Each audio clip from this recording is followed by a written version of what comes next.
Assalamualaikum warahmatullahi wabarakatuh. Perkenalkan, nama saya Gustama Rizky Maulana. Saya salah satu mahasiswa dari Universitas Budi Luhur angkatan 2013, Fakultas Ilmu Komunikasi, bidang studi broadcast. Saya ingin membahas tentang filsafat timur. Apa sih yang dimaksud dengan filsafat timur? Filsafat timur merupakan suatu bagi pemikiran-pemikiran filosofi yang berasal dari dunia atau Asia, seperti filsafat Cina, filsafat India, filsafat Jepang, filsafat Islam, filsafat Buddhisme, dan sebagainya. Masing-masing jenis filsafat merupakan suatu sistem pemikiran yang luas. Filsafat timur memiliki ciri-ciri yang berbeda dengan filsafat barat, yang mana ciri-ciri agama terdapat juga di dalam filsafat timur, sehingga banyak ahli berdebat mengenai dapat atau tidaknya pemikiran timur dikatakan sebagai filsafat. Di dalam studi postkolonial bahkan ditemukan bahwa filsafat timur memenuhi kriteria filsafat menurut filsafat barat. Akan tetapi, sekalipun di antara filsafat timur dan filsafat barat terdapat perbedaan-perbedaan, namun tidak dapat dinilai mana yang lebih baik, sebab masing-masing memiliki keunikan sendiri. Selain itu, keduanya diharapkan dapat saling melengkapi khazanah filsafat secara luas. Ada 4 periode besar dalam filsafat barat. Zaman Yunani, filsafat Sokrates ditandai oleh usaha mencari asal segala sesuatu. Tindakan di balik keanekaragaman realitas di dalam semesta itu hanya ada sesuatu ajas. Thales mengusulkan air, Anaximandros yang tak terbatas, Empedokles api, udara, tanah, air. Herakleitos mengajarkan bahwa segala sesuatu mengalir selalu berubah, sedang Parmenides mengatakan bahwa kenyataan justru sama sekali tidak berubah, namun tetapi menjadi pernyataan. Bagaimana yang satu itu muncul dalam bentuk banyak, dalam bagaimana yang banyak itu sebenarnya hanya satu. Pitagoras dikenal oleh sekolah yang didirikan untuk merenungkan hal itu. Demokritus dikenal oleh konsep tentang atom sebagai basis yang menerangkannya juga. Zenos berhasil mengembangkan metode reductio ad absurdum untuk meraih kesimpulan yang benar. Puncak zaman Yunani dicapai pada pemikiran filsafat Sokrates pada tahun 470 sampai 399 1000 Masehi. Platos 428 sampai 34 1000 Masehi dan Aristoteles 384 sampai 322 1000 Masehi. Sokrates menyumbang teknik kebidanan dalam berfilsafat, bertolak dari pengalaman konkret melalui dialog. Seorang diajak Sokrates sebagai sang bidadari untuk melahirkan pengetahuan akan kebenaran yang digandung dalam batin orang itu. Dengan demikian, Sokrates meletakkan dasar sebagai pendekatan deduktif. Pemikiran Sokrates dibukukan oleh Plato muridnya. Hidup pada masa yang sama dengan mereka yang menanamkan diri sebagai sofis, Sokrates lebih berminat pada masalah manusia dan tempatnya dalam masyarakat. dan bukan pada masalah manusia dan kekuatan-kekuatan yang ada di balik alam raya ini. Seperti diungkapkan oleh Cicero, kemudian Socrates menurunkan filsafat dari langit, mengantarkan ke kota-kota, memperkenalkan ke rumah-rumah.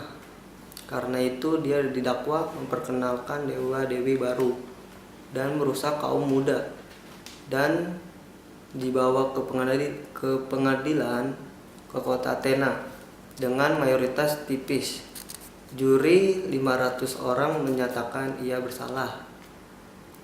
Ia sesungguhnya dapat menyelamatkan nyawanya dengan meninggalkan kota Athena. Namun setia pada hati nuraninya, ia memilih meminum racun cemara di hadap banyak orang untuk mengakhiri hidupnya. Plato menyumbangkan ajaran tentang ide. Menurut Plato, hanya ide lah realitas sejati. Semua fenomena alam hanya bayang-bayang dari bentuk ide yang kekal. Dalam wawasan Plato, pada awal mula ada ide bersifat matematis, dan keberadaannya terlepas dari dunia indrawi.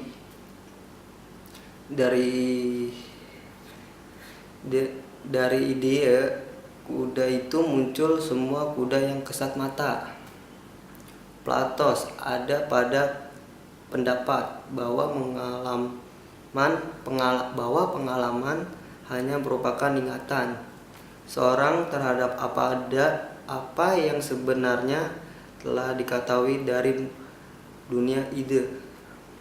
Menurut Plato, tanpa melalui pengalaman atau pengamatan, apabila manusia sudah terlatih dalam hal intuisi, maka ia pasti sanggup menatap ke dunia ide dan karenanya lalu memiliki sejumlah gagasan tentang semua hal, termasuk tentang kebaikan, kebenaran, keadilan, dan sebagainya.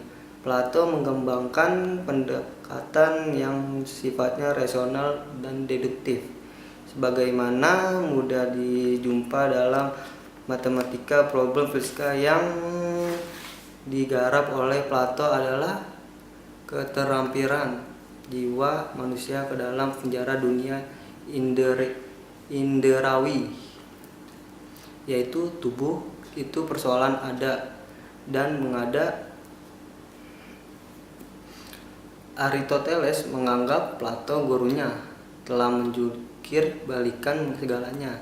Dia setuju dengan gurunya bahwa kuda tertentu berubah menjadi besar dan tegap misalnya, dan bahwa dia tidak ada kuda yang hidup selamanya. Dia juga setuju bahwa bentuk nyata dari kuda itu kekal abadi. Tapi ide kuda adalah konsep yang dibentuk manusia sesudah melihat atau mengamati dan mengalami sejumlah kuda. Ide kuda tidak memiliki eksistensinya sendiri.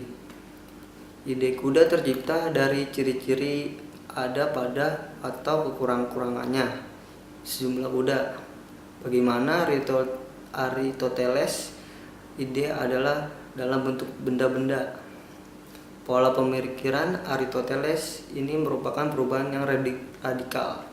Menurut Plato, realitas tertinggi adalah yang kita pikirkan dengan akal kita. Sedang menurut Aristoteles, realitas tertinggi adalah yang kita lihat dengan indera mata atau kita. Aristoteles tidak menyangkal bahwa manusia memiliki akal kesadaran oleh pendengarannya dan penglihatan. Namun justru akal itulah yang merupakan ciri khas yang membedakan manusia dari makhluk-makhluk lainnya. Akal dan kesadaran manusia kosong sampai ia mengalami sesuatu. Karena itu, Menurut Aristoteles, pada manusia tidak ada yang ide bawaan.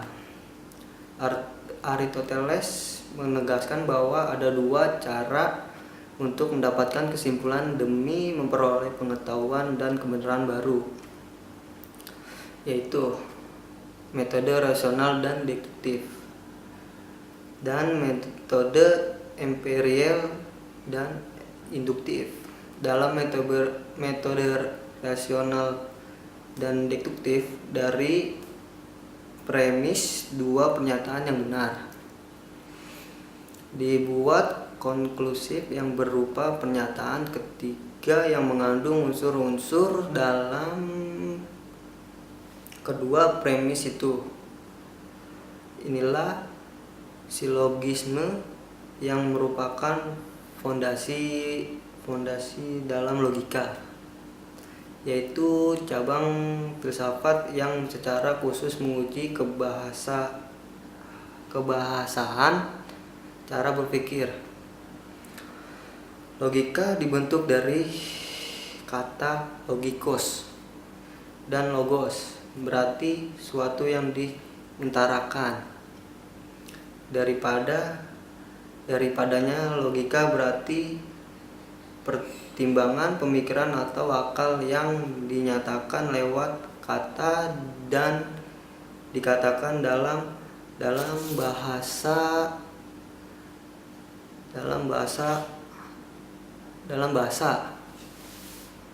Aristoteles adalah guru Iskandar Agung, raja yang berhasil membangun kekaisaran dalam wilayah yang sangat besar, dari Yunani, Mesir sampai ke India, Himalaya. Dengan itu, Helenisme menjadi salah satu faktor penting bagi perkembangan pemikiran, filsafat, dan kebudayaan di wilayah timur juga. Catatan kecil saja dari FCP, maka jangan terkejut jika pandangan barat sebelah tentang pria wanita sangat dominan sampai kini. Legitimasi filsafat agaknya telah diberikan oleh Aristoteles atau praktek yang umum di dalam masyarakat Timur Tengah, Eropa abad pertengahan, dan di mana saja. Gereja Katolik pun selama berabad-abad mengikuti pendirian yang sama, sekalipun landasan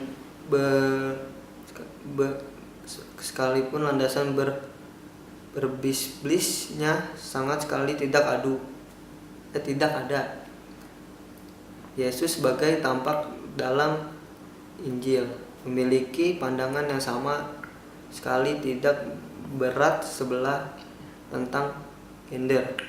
Aristoteles menempatkan filsafat dalam suatu skema yang untuk mempelajari realitas. Studi tentang logika atau mengetahui tentang penalaran berperan sebagai organo atau alat untuk sampai kepada pengetahuan yang telah mendalam. Untuk selanjutnya diolah dalam teoria, kurangnya secara tidak langsung mendorong kelahiran banyak ilmu empiris seperti botani, zoologi, ilmu kedokteran, dan tentu saja fisika. Zaman Yunani pasca Aristoteles ditandai oleh 3 aliran pemikiran filsafat, yaitu Stoisme, Epikurisme, dan Neoplatonisme. Stoicisme terkenal karena etika manusia berbagai manusia berbahagia jika ia bertindak rasional. Epikurisme juga terkenal dalam etika. Kita harus memiliki kesenangan, tapi kesenangan tidak boleh memiliki kita.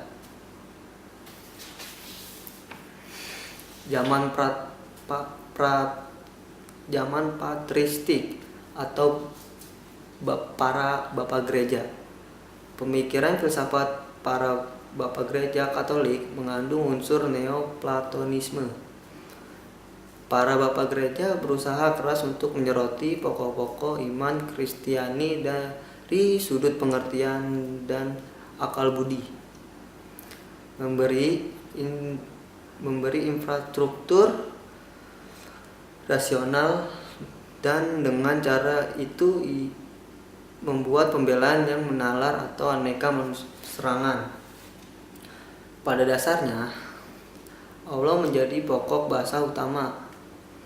Hakikat manusia, Yesus Kristus, dan manusia pada umumnya dijelaskan berdasarkan pembahasan tentang Allah. Ditegaskan terutama oleh Agustinus pada tahun 354 sampai 430 Masehi, bahwa manusia tidak sanggup mencapai kebenaran tanpa terang dari Allah. Meskipun demikian, dalam diri manusia sudah tertanam benih kebenaran, atau yang adalah pantulan Allah sendiri. Benih itu memungkirkannya dengan menguak kebenaran sebagai ciptaan. Manusia merupakan jejak Allah yang istimewa. Dalam arti itu, manusia sungguh memantulkan siapa Allah itu dengan cara lebih jelas daripada segala ciptaan lainnya. Zaman skolastik. Saya membagi zaman skolastik dalam 2 tahun. Zaman skolastik timur, yang diwarnai situasi dalam komunitas ilmu di Timur Tengah pada abad 8 sampai 12 Masehi, dan zaman skolastik barat pada abad 12 sampai 15 Masehi, yang diwarnai oleh perkembangan di Eropa atau termasuk Jaria Spanyol.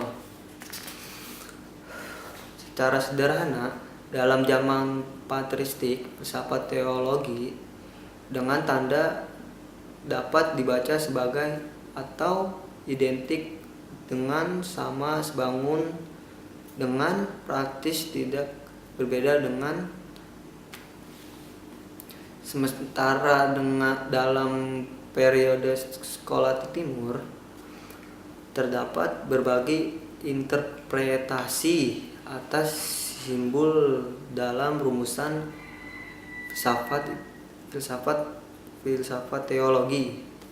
Dalam periode skolatis barat tidak ada keraguan tentang makna simbol dalam rumusan filsafat teologi.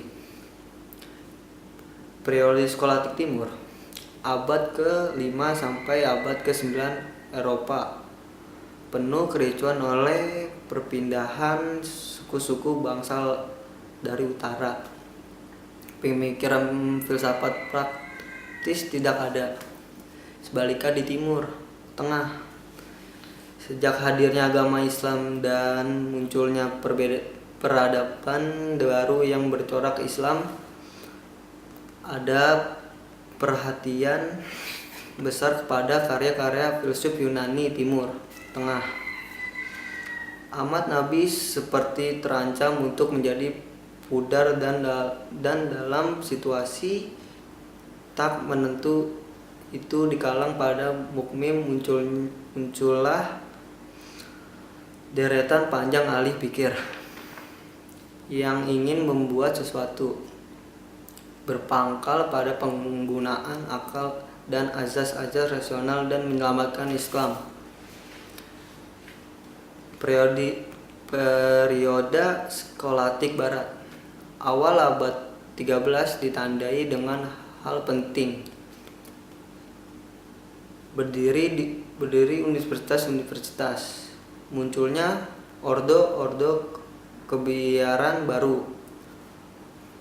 Dan diketemukannya filsafat Yunani melalui komentar Ibn Rushd yang dipelajari dari kritis dan teliti dengan cermat oleh Thomas Aquinas pada tahun 1225 sampai 1274 Masehi. Tema filsafat periode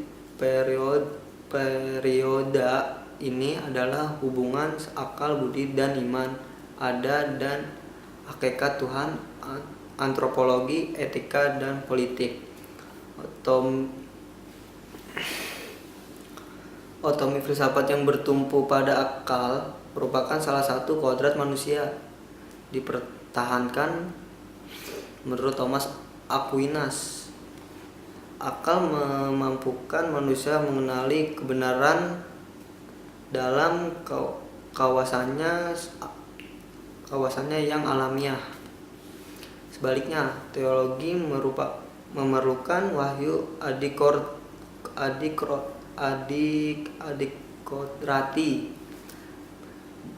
Berikut wahyu adikodrati itu teologi dapat mencapai kebenaran yang bersifat materi dalam arti ketat.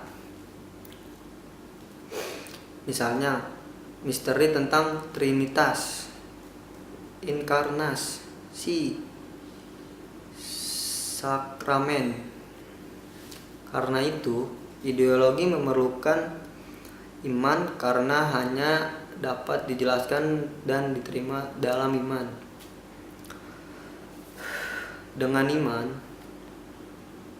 iman yang merupakan sikap penerimaan total manusia atas wibawa Allah, manusia mampu mencapai pengetahuan yang mengatasi akal.